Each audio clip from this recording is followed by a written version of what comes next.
I've been missing someone in football like Cole Palmer. Do you know when we spoke about the best players in the world, I'm just like, you look at the Ballon d'Or list and you're just like... You want someone exciting to watch? Yeah, like Haaland doesn't do it... He's amazing, but Haaland doesn't make me feel the way Palmer does when I watch football. Palmer's like... Well, the argument would be like La Liga players who we obviously don't watch as much are still... I think Vinny's the one who probably makes me... I think he's probably going to win. Yeah, he'll probably win it, and I think he's the most exciting out of an average bunch, in my opinion. I think after this season, we'll all look back. We'll go. Palmer wouldn't look out of place in like 10 years ago against some of the best players in the world. Like, do you know what I mean? Like a Neymar or someone at that level. I think after this season, we'll all be saying that. Whereas, fuck me, like Vinny Jr. compared. I don't know. I think you're being harsh. Maybe, but... You've been very harsh. Oh, football's different. I have to get over that. But also, when you do watch Vinicius Junior or Mbappe, like, this exciting. They are, yeah. I don't think 100%. They are. Really? I think Vinny can be. Mbappe's not exciting to watch. When he's running at defenders and... He can be. He's not consistently enough, in my opinion, no. He's done it on the biggest stages in the world. Right. He scored 2 penalties in a World Cup final and an amazing volley. As if you've just diminished a hat-trick in the I'm not diminishing it. You did a little bit there. But my point is, he was absolutely dog shit for that game until the last 20 minutes, which, okay, he stepped up, scored 2 penalties, and you never thought he was going to miss, and scored an amazing volley. Okay. My argument would be someone like a Suarez or a Neymar would influence the whole game and maybe score 1. Do you get what I'm saying? Yeah, I get what you're saying as well. I think he go. Like, where was he in the final against Bayern for PSG? You could argue that. Where was he? You could argue that. Where was he in big? Lionel Messi walks around for a lot of the game, but he's alive when it matters. No, but Messi. You see what I'm saying? Messi walks. That's similar to what you were saying about Mbappe. Though. It's very similar to what you were saying. No, it's not. It's absolutely nothing to do with what I said. Messi walks around. Similar. No, Messi walks around to create space for himself. While people are running around, he's walking, so it creates space. It's actually really clever, and it saves him energy. Mbappe ghosting for most of the game. He's not the same as Messi creating himself space. I don't know what you're on about there. I'm saying that just because he hasn't influenced the game in the first Messi influences the whole game. What are you on about? Not all the time. He does. Not all the time, though. I think you're being incredibly harsh on Mbappe right now. We get it. You filmed with him. No, I think you are. He doesn't excite me as much as players I've mentioned. It's a good. I think if you took the top 5, they're all electric, outright brilliant footballers. Yeah. Who? Mbappe, Vinny Jr., Mbappe, Rodri, Haaland, Palmer. Rodri excites you? No, but he deserves a shout of being within the Ballon d'Or. But also, no, yeah, I know. That's my point. Rodri has a chance of winning the Ballon d'Or. That shouldn't be happening. Why? Yeah, because a holding midfielder shouldn't be winning a Ballon d'Or. That's just my opinion. I do agree with that, but also. What? He is the best in the world at his job. But that's the state of football. I actually think Rodri is arguably the best player. Yeah, deserves the Ballon d'Or. Yeah. But I think that's a crying shame for football that Rodri could potentially win a Ballon d'Or. All that just means is you consider different roles in football to be worse than others. Is Rodri better than Pirlo? That's a tough question. No, he's not. The answer is no. Pirlo never come close to winning a Ballon d'Or, and rightfully so. But then we have a distinct lack of world-class attacking talents in football nowadays. We just do, because that's the state of football. It's all results-based. There's too much money involved, so there's less risk because it's more of a structure and a system to... Teams don't want to shoot from 30 yards because that's seen as a risk. They'd rather recycle it, get to the byline or split pass. I do see your point. Do you think there is a nostalgia element to that as well? No, I just think that's football now, unfortunately. But that's why I love Cole Palmer. He just grabs a game on his own and does something and makes something happen. He doesn't need a system. Or Chelsea were a mess last season, and look at all the goals and assists he got. That's him going, I'm the fucking man. We know. We're not arguing that. No, that's what I'm explaining. Like Bellingham, he's brilliant, but he's a system player, isn't he? I think he needs something around him. I'm not sure. Maybe Bellingham's a bad example, actually. Because he's got a 95th minute bicycle kick. Oh, Theo, fucking hell, mate. But that's not him grab. That's moments, though.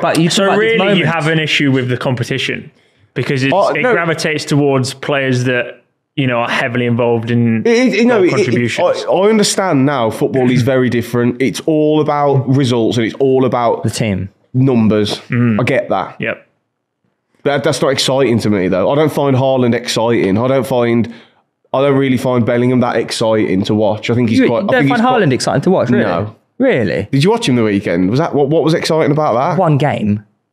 But even when he's banging in hat tricks and all these different kinds of goals, that is quite exciting to watch, though. Just because someone has an off game like that is quite reactionary what you're doing there. He can be exciting, but I don't think... Yes, I can't wait to watch Haaland today. I think I can't wait to watch... I can't wait to watch Palmer today, or I can't wait to watch even Vinny today. Like, I was looking forward to watching him the weekend, or I don't think, yes, I want to watch Haaland today, because you know what you're going to get? He's not really going to be involved in the game. Is that what the Ballon d'Or actually is? Who's the most exciting player in world football? No, maybe not, but that's how I view football. I think the best player in the world is the most exciting. The person that wants you to make you play football the most. Or want to watch football. Like Foden makes me want to watch football. No, I totally get it. You know what I mean? I don't think, Rodri's playing today. I can't wait to turn this on and watch Rodri. Vinicius Jr., Mbappe. Yeah, Mbappe's Foden, done that to me. Yeah. Palmer. Yeah, that's probably it. What just happened there? Just trying to think of the next player I thought was Rafael Leao, but he's not up there with the Ballon d'Or shout, but he's exciting to watch. You know what I mean? Yeah, you're just talking about people with incredible technical ability and flair. I disagree with the fact that if you think Rodri shouldn't win the Ballon d'Or just because he's not exciting. No. Arguably the best player in the world. You confuse what I'm saying. I think he arguably should win the Ballon d'Or this year, but I think that is a fucking crying shame that Rodri should win a Ballon d'Or. I think that shows a massive decline in individual ability in football if he wins a Ballon d'Or. But do you not think he's pretty fucking good at it? He's amazing. He's amazing, yeah. But that's what the award is, no? You're missing my point. I think so. Rodri, right? Rodri, in my opinion, isn't even close to Busquets. Sure. I don't think Busquets even came top 10 in a Ballon d'Or. Do you get what I'm saying? Yeah. But unfortunately... That's a massive drop-off, isn't it? Yeah. Well, yeah, obviously the era is different anyway, because we don't have Messi and Ronaldo regardless. This is a me issue. Yeah. I've got to understand and accept football. That's the first stage.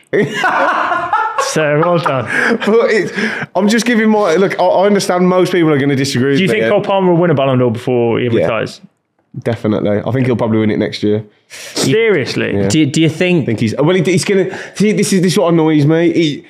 If he keeps playing the way he's playing, then he should win it. But he won't, because unless he wins a Premier League or a Champions League, he's not going to win it, is he? Yeah. Which is ridiculous, but unfortunately, that's the way the award's gone. But that's... Quite mad that Vinicius Jr. will win a Ballon d'Or before Mbappe as well. Yeah, exactly. You know what I mean? Well, you never would have thought that. This is because of the way Messi and Ronaldo dominated for so long. Meant to be the next one. Yeah. Well, even Neymar. Too slow to Neymar's not won a Ballon d'Or. Do you know what I mean? This is what I'm saying. Like, Neymar would be far and away the best player in the world right now, wouldn't he? 10 years ago. Of course. But he couldn't get close to winning one. But that's just unfortunately part of the era, isn't it? Like, yeah, I don't know. We're into trying to find the this is football conversation, man. This is absolutely one. I'm just trying to go through the. Do you know what? I've been waffling. What do you two think about it? For who I think will win this year? Just what the things I've been saying. You know how you say about the centre mid thing? You know when Luka Modric won? I know he's maybe a little bit more attacking than Rodri. A lot of that was the World Cup, wasn't it? 100%. Yeah. How do you feel when Modric won? I mean... He shouldn't have won the Ballon d'Or. Possibly not. But also, he has been one of the best midfielders in the world for years. You know what I mean? Like Xavi, Iniesta, again, a little bit more attacking, I guess. But Xavi and Iniesta, like Rodri can't lace their boots, and they've come like third, I think, in a Ballon. Like no one ever thought, they should win a Ballon d'Or. But I don't get me wrong. I think it's just the way football's gone. That midfield three of Busquets, Xavi, Iniesta is the best midfield ever, right? But are we not saying this about Rodri can't lace their boots just because... No, you can't, mate. But if you look end of his career, do you know what I mean? Like, are we not just being... He's already... My argument in return is, in that period of football where obviously there was more individualism, etc. Yeah. If Rodri was to be fit into that system, do you not think he's as good at football to be able to be a part of that era? I think, Or like or for example, if Busquets was brought into this City team now, and he does the exact same thing as Rodri, but obviously it's more, I think controlled and less dynamic. Yeah, that's a good point. I think Rodri could fit into that Barcelona team. Yeah, 100% he could. Yeah, So I'm probably being harsh, actually, saying. But it's the one you raised earlier of just like the direction the football's gone. It's more system, it's more tactics, it's more, you play your role in that squad, and then the squad. But that's what makes it exciting when you have like Palmer coming through. Of course. I'm just looking at the also, you can't diminish people for just being really good in a role of. I agree. I think that's why Tom's doing that. I'm not diminishing him. I think Rodri's arguably the best player in the world. My issue is he shouldn't be the best player in the world. Sure. 2021, Jorginho came third. Yeah. Kante in fifth. I'm just trying to read out. Does that not just back up my point? Yeah, I'm having a look. Jorginho come. But that was I'm having a look at because he had a good run in the Champions League and Euros. Yeah. Look, the last defender to win it was Cannavaro, wasn't it? And that's because he won the World Cup. Like, he shouldn't have won that, really. Yeah. But again, it was the World Cup, and he was colossal for them. But it's interesting reading the top 10 lists. But then you go, you look at it. You go, there was Shevchenko.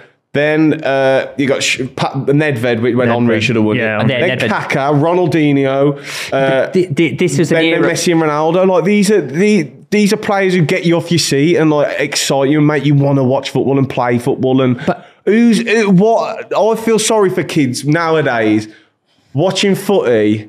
And it's, oh my God, I want to be like Tom, Rodri. But Tom, this is it's not that though. This is what I'm trying to. This is the generation that we're in, right? And the previous generation will look at players from the 80s or 90s and think they're not the same kind of player. Like kids, it is true. It is true. You're being stubborn with your generation. But if you're a kid right now, you're looking up to the likes of Mbappe, Vinicius Jr., Cole Palmer, Jack Grealish. Genuinely, like you're looking at these players and they excite you as kids. It's because we're from that generation. We think we had the golden generation. No, of these elite players. I don't think that. I think we do, and we could be right. We could be right. But if you ask the older people, they're looking. Yeah, they just say like George Best. They're exactly the same. It's exactly the same. It's generation by generation, doesn't it? Yeah, I get that, and people are like that. But I'm not being like R9's the best striker of all time for me. He's before my generation. Like, I'm not just saying this because like I think I don't know. I'm trying to let me think of it. I can't think of an example off my. But I think Neymar's better than Ronaldinho. But Ronaldinho's my era. I grew up on Ronaldinho. Like he was. Him and Ronaldo used to copy their boots. I still think Neymar's better than Ronaldinho, and people will hate that because of people my age grew up on him thinking, how can you say he's so exciting? But he was inconsistent. He only did it for 2-3 years at the top. Yeah, he was absolutely amazing and unplayable on his day, but so was Neymar and did it for longer and scored more goals. And so I'm not just saying it's my era. I'm just looking. I've been I've been watching football and can remember football from the age of about 6, and since then to now. There's a massive decline in individual ability in football, I think, but I understand why. That's like an industry problem, though. Yeah, because there's too much money involved. Like teams that like do you remember back in the day, like all this Barclays stuff that come up? It's because teams used to have like a Maverick, like we had like Pedersen. Yeah, but we had like Odin Wingy, and Odin Wingy was like our only really good player who basically kept us up. Now, who have Southampton got? Who's like their Maverick or Dibbling? Do you know what I mean? Yeah. Because it's all and Southampton, but now they want to play out from the back every week. Like, who the fuck does Southampton think they are coming up to the Premier League trying to play out from the back? Burnley did it last year. Like, who in that Southampton team is going to get the ball, maybe beat 2 or 3 and create some? No one, because it's all, we're gonna try and work through the thirds and get it wide and then do this and break. Like, no, or maybe pump it long, maybe try and hit someone's chest, but no, you got fucking Dibbling up front. Chelsea did it against Brighton, pumped it long, and it worked. We're playing over the top, but it's because now it's so important and vital to not lose and go down and all the money and winning in football. There's too little risk because it's not worth the risk. It's not worth the risk to take a shot from 25 yards instead of playing it in behind or recycle the ball. Like fucking Carragher was on about, was it Carragher or Neville was on about the other day about the Wolves-Liverpool game towards the end, and like he was right. It's like Wolves were like playing side to side, and it's they're like losing. They could fucking get the ball in the box. Like, can we have a go here? Or up from a corner. But it's that's what he said. I remember but people, you don't see that as often now. Like if you're losing in a game, it's almost like they accept loss. It's almost like Wolves saw 2-1's not a bad result. What? You fucking bottom of the league. Like, put the ball in the box. In my opinion, if you're losing 2-1 in the 90th minute, you might as well lose 3-1. Yeah, exactly. You might as well lose 3-1. That's exactly what you're saying. Like, managers don't want that. They'd sooner remain at 2-1 rather than the risk of 3-1. And they're all coming up trying to play this fucking, like, who the fuck? The three clubs have come up are all going to go down. Telling you now, because they all try and play. Well, I mean, Leicester are pretty defensive under Cooper, but first of all, they're not good enough. Ipswich are right at home, though. Ipswich are okay, but they might. I just can't. I think they're going to be similar to Luton. It'll be like, oh, they've had a go, but inevitably, like, can you name a team? Can you name 3 teams worse than Ipswich? At the moment, just in general, Wolves right now. Wolves are not worse than Ipswich, mate. Come on, let's go for that. Let's go. Southampton, 100%. Southampton are the worst team. Southampton might be the worst team we've ever seen in the Prem. They're that bad. They are so bad. Do you reckon they'll be in the Derby record? Yeah, they could be up there, mate. They're so bad. Yeah. They're so bad. But they don't even have the nous to work out, okay, to stop getting pumped, maybe we should be more defensive. Yeah. They're just playing out. Let's keep playing out from the back. Yeah. With who? Who the fuck are you playing out the back with? Well, you shit. Well, it's Ramsdale, isn't it now? Honestly, it's just the way, like we said, it's just the way football's gone. And maybe I am sounding like a bitter old nostalgic div, but I don't know. You have a point though, Tom. I just think, I don't know, especially the teams. Please. No, it's not that. I still love watching football, and I think at the top level, it's still good to watch and it's exciting. But these teams, like, fuck me, what are they? I don't understand their game plan. I don't understand. Especially, it's survival, isn't it? What is Southampton's game plan? We're going to outpass team. Well, you think you're going to go and outpass Bournemouth? Russell Martin's going to get sacked in like a couple of days, and they'll change it. And then who they're going to bring in? Fucking. Well, isn't Steve Bruce doing an absolute wonder job down at Blackpool? Jesus Christ! Get Steve Bruce back, mate. I don't know. I think in his defence, he knows how to like. Defend. If anyone's going to keep him up, it could be Steve Bruce. He nearly took us down in the Championship, so I don't know about fucking... And Newcastle. What, Pardew? Allardyce could be a good shout. Bring back the old gun. Allardyce, I don't know, Allardyce wouldn't play that way, but again, I don't think Southampton have got the players to rough teams up. He shot himself in the foot because all their players are suited to playing that level, playing that way. But it worked in the Championship. Yeah. You can't I don't know. I know it's Bournemouth, little old Bournemouth, but Bournemouth are a fucking good team. You can't get to Bournemouth and outpass them as Southampton. Well, they battered them. Who the fuck do you think you are? Yeah. I don't know. Yeah. It's a funny old game, this football malarkey. But Cole Palmer's the best in the world at it.